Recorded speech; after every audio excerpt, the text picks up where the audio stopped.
এখন রমাদান শেষে আপনি মুত্তাকি হতে পারছেন কিনা, আপনার তাকওয়ার মিটার এটা উপরে উঠেছে কিনা, আপনার তাকওয়ার যে লেভেল যে স্তর সেটা উন্নীত হয়েছে কিনা, যদি না হয় তাহলে আপনার রমাদান পার হয়েছে। আপনি হয়তো সিয়াম, ইফতার, সাহর এবং তারাবি ইত্যাদি করেছেন, কিন্তু আপনার রমাদান অর্থবহ হয়নি, সার্থক হয়নি, সফল হয়নি। কারণ রমাদানের সিয়াম সাধনার প্রাথমিক লক্ষ্যই হলো মানুষকে মুত্তাকি বানানো, সেটাই আপনার আমার অর্জিত হয়নি। কোন সে লোক, কারা সে হতভাগা যারা সিয়াম পালন করার পরও, দিনে পানাহার করার পরও, দিনে পানাহার বর্জন করার পরও, যৌনতা বর্জন করার পরও, রোজার মূল স্ট্রাকচারটা ঠিক রাখার পরেও তার সিয়ামের কোনো মানে থাকছে না, কোনো সওয়াব সে পাচ্ছে না, কোনো লাভ তার হচ্ছে না, কোনো অ্যাচিভ তার হচ্ছে না, কোনো অর্জন হচ্ছে না। কোন সে হতভাগা? মোহতারাম হাজরিন, সত্য বলতে সেই হতভাগা আমাদের সমাজের আমরা বেশিরভাগ মানুষ। আমরা যদি সিয়াম এবং রমাদান কেন্দ্রিক আয়াত এবং হাদিসগুলোকে এক পাশে রাখি আর এক পাশে আমাদের রমাদান পালনের যে চিত্র সেটাকে রাখি, তাহলে সেক্ষেত্রে কেউ বলে দিতে হবে না, আপনি আমি নিজেই হিসাব মেলাতে পারবো যে কোরআন এবং হাদিস যেভাবে রমাদানকে কাটাতে বলেছে, আমরা বেশিরভাগ মানুষ রমাদানকে সেভাবে কাটাতে পারি না। গতানুগতিক কয়েকটি কাজ, একেবারে রেগুলার রুটিন নির্দিষ্ট কয়েকটি হাতে গোনা কাজ, এটাকেই আমরা রমাদান পালন মনে করি।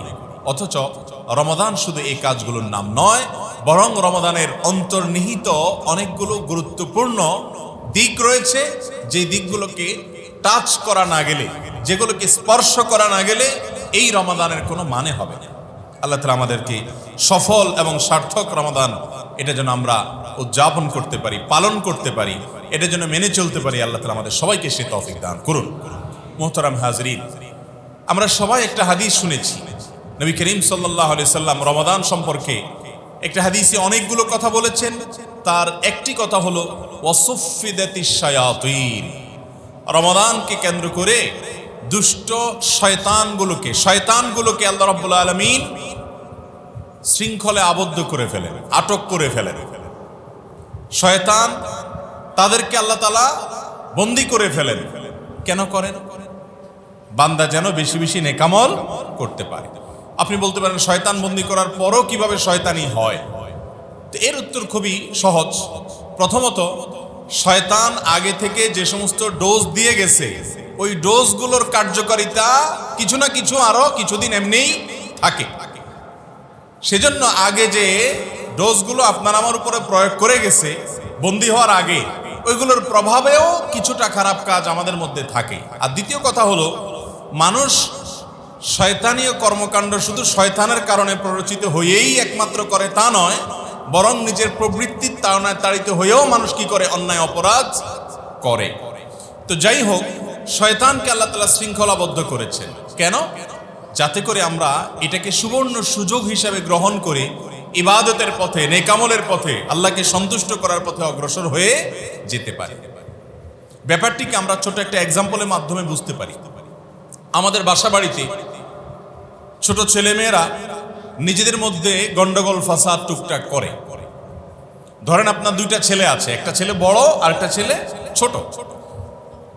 এই ছোট ছেলেটার সাথে বড় ছেলেটা টুকটাক তাদের মধ্যে লাগালাগি হয়। ভাই ব্রাদার একসাথে থাকলে এরকম তাদের মধ্যে টুনটান, ঝগড়া, ফাসাদ, মারামারি এবং একটু আধটু এদিক সেদিক হয়। সাধারণত বেশিরভাগ পরিবারগুলোতে যেটা হয়, বড় ভাই বড় হওয়ার কারণে ছোটটা বা পিচ্ছিটার উপরে চড়াও হয়। পিচ্ছিটা বেচারা তেড়ামি করে ঠিকই, গোয়ার্তুমি করে ঠিকই, ঝগড়া করে ঠিকই, কিন্তু আবার মায়েরটাও ঠিক মতো খায়। কারণ বড়টা বড়, সেজন্য মায়ের তার সাথে সেই ছোটটা কুলায় না। এটা হলো বাস্তবতা।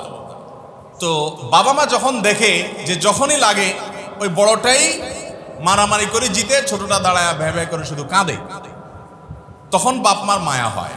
মায়া হলে এবার বাপ মা করে কি, মাঝে মধ্যে এক দুইবার ওই পিচ্ছিটার বেশি মন খারাপ হয়ে গেছে, ঝগড়াও করছে, ঝগড়া করে মায়েরও খাইছে, মায়ের খেয়ে হেরেও গেছে, এবার মা বাবার কাছে সে কান্নাকাটি করে, বড়টার ব্যাপারে নালিশ দেয়।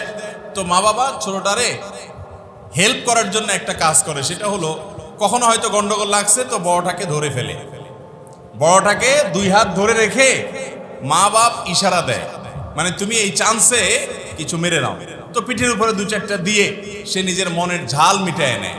মনের ঝাল মিটে গেছে এটা বুঝতে পারলে মা বাপ তাকে আবার ইশারা দেয় পালায় যাও, এরপরে বড়টারে ছেড়ে দেয়। এই দৃশ্য আমাদের বাসা বাড়িতে হয় কি হয় না? ইবলিস আমাদের চাইতে বড়, তার জন্ম তার সৃষ্টি আমাদের আগে, আর আমরা তার চাইতে ছোট, এবং আমরা অনেক দিক থেকে তার চাইতে দুর্বল। যদিও আল্লাহ তাআলা কাইদার শয়তানে দাইফা বলেছেন, শয়তানের ফাঁদগুলোকে দুর্বল বলেছেন, কিন্তু পৃথিবীতে নলেজ বলেন, ইতিহাস বলেন, অভিজ্ঞতা বলেন, বয়স বলেন, সব দিক থেকে ওই যে বড় ভাইয়ের মতো ইবলিস হলো আমাদের থেকে ওই সমস্ত দিক থেকে এগিয়ে। তো আমরা ইবলিসের সাথে পারি না, আমাদের সাথে তার কুস্তি হয়, কুস্তি। এই কুস্তিতে বেশিরভাগ সময় ইবলিস জিতে, আমরা খুব কমই জিতি।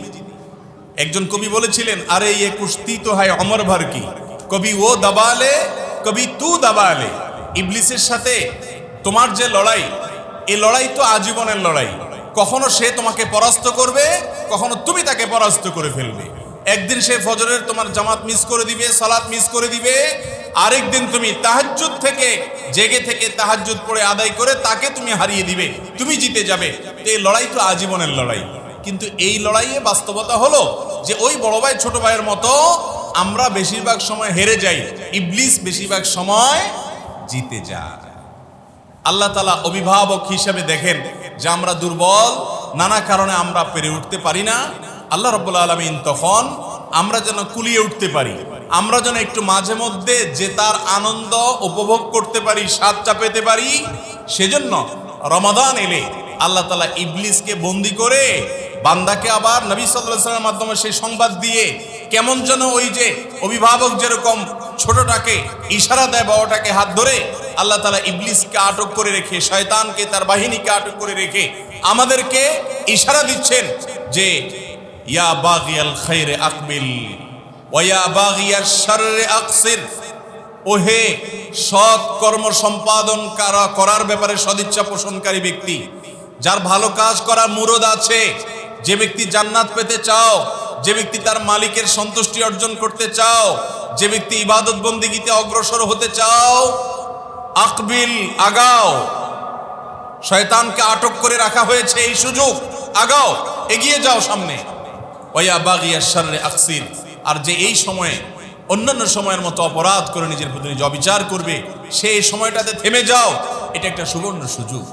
মোহতারাম হাজিরিন, এই রমাদান পাওয়ার পরেও, এত বড় সুবর্ণ সুযোগ পাওয়ার পরেও বাস্তবতা হলো আমাদের বেশিরভাগ মানুষের রমাদান অর্থবহ হয় না। রমাদান অর্থবহ যে হয় না তার প্রমাণ হলো রমাদানের আগের জীবন এবং রমাদানের পরের জীবনের মধ্যে তেমন কোনো পার্থক্য খুঁজে পাওয়া। রমাদানের আগে আমার সালাতের যে অবস্থা ছিল, রমাদানের পরেও আমার সালাতের একই অবস্থা। রমাদানের আগে আমার দুআর প্রতি মনোযোগ যতটা ছিল, রমাদানের পরেও একই লেভেলে আছে। রমাদানের আগে আমার দান দাক্ষিণ্য, মানুষের সেবা করা, ভালো কাজ করার আগ্রহ যতটা ছিল, রমাদানের পরেও একই গতিতে আছে। এই যদি হয় তাহলে আপনি নিজের রমাদান সম্পর্কে মূল্যায়নে আসতে পারেন যে আপনার রমাদান সার্থক এবং সফল হয়নি। আল্লাহ তাআলা কোরআনে কারীমে বলেছেন, কুতিবা আলাইকুমুস সিয়াম কামা কুতিবা আলাল্লাযীনা মিন ক্বাবলিকুম লাআল্লাকুম তাত্তাকুন। তোমাদের উপরে সিয়াম ফরজ করা হয়েছে। কেন সিয়াম ফরজ করা হয়েছে? এই জন্য যাতে করে তোমরা মুত্তাকি হতে পারো। সিয়াম ফরজ করা হয়েছে কি জন্য ভাই? যেন আমরা কি হতে পারি? মুত্তাকি হতে পারি। এখন রমাদান শেষে আপনি মুত্তাকি হতে পারছেন কিনা, আপনার তাকওয়ার মিটার এটা উপরে উঠেছে কিনা, আপনার তাকওয়ার যে লেভেল, যে স্তর, সেটা উন্নীত হয়েছে কিনা, যদি না হয় তাহলে আপনার রমাদান পার হয়েছে। আপনি হয়তো সিয়াম, ইফতার, সাহর এবং তারাবি ইত্যাদি করেছেন, কিন্তু আপনার রমাদান অর্থবহ হয়নি, সার্থক হয়নি, সফল হয়নি। কারণ রমাদানের সিয়াম সাধনার প্রাথমিক লক্ষ্যই হলো মানুষকে মুত্তাকি বানানো, সেটাই আপনার আমার অর্জিত হয়নি। মোহতারাম হাজরিন, আল্লাহ রাব্বুল আলামিন আমাদেরকে একটি অর্থবহ, একটি সার্থক, একটি সফল রমাদান কাটানোর, অতিবাহিত করার তৌফিক দান করুন।